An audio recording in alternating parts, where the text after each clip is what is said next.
पाहिजे। पुरोहिताला सांगितलं जा याच्या योग्यतेची मुलगी बघवा, पण जालिंदराला लग्न आणि संसार काही कळतच नव्हता। तो म्हणाला आई लग्न म्हणजे काय असतं का सांग ना, बायको म्हणजे नेमकी कशी असते? आईने सांगितलं बाळा बायको म्हणजे मी आहे ना तशी। लग्न संसार काय असतो आई सांग ना। अरे बाळा मग तिने सर्व क्रिया करून दाखवल्या, पती पत्नी असे असतात, असे सुख भोगतात, त्यांना संसार असं म्हणतात, मुलबाळ होतात। आणि मग त्यांनी ही कथा आपल्या मित्रांना जाऊन सांगितली, अरे मला लग्न करायचंय, माझे पप्पा मुलगी बघायला गेलेले, पण लग्न कसं आहे रे सांगा ना जरा।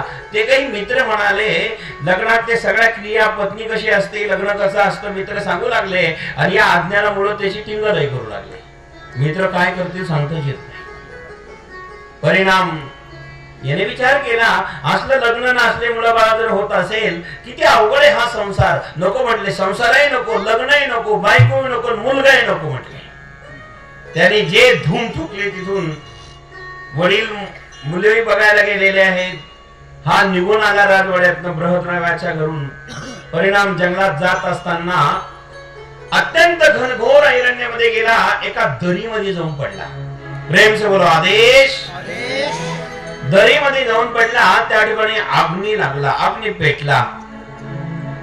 आता जंगलात पडलेला आहे, दरीमध्ये अग्नी भडभड भडभड भडभड भडभड करत करत करत करत अग्नी आलेला आहे। तो अग्नी पेटल्यानंतर महाराज भडभड भडभड अग्नी आलेला आहे, आणि त्याच ठिकाणी त्या अग्नीच्या ज्वलातनं जंगल जळून चाललेलं आहे।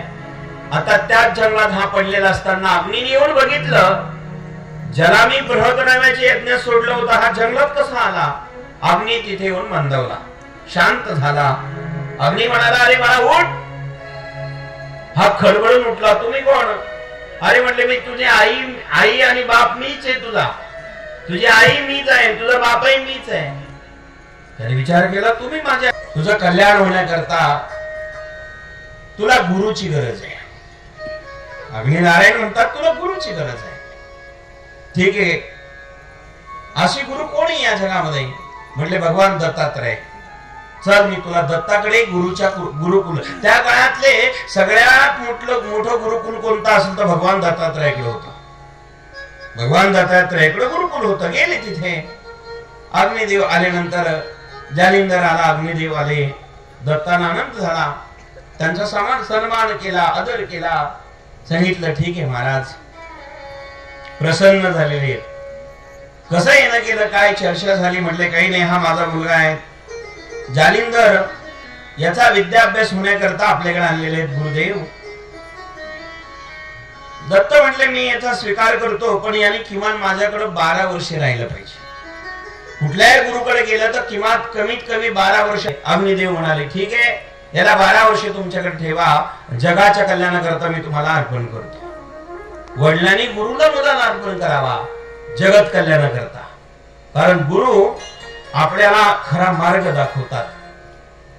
गुरु बिना कौन बतावे बाट, गुरु बिना कौन बतावे बाट, गुरु बिना कौन बतावे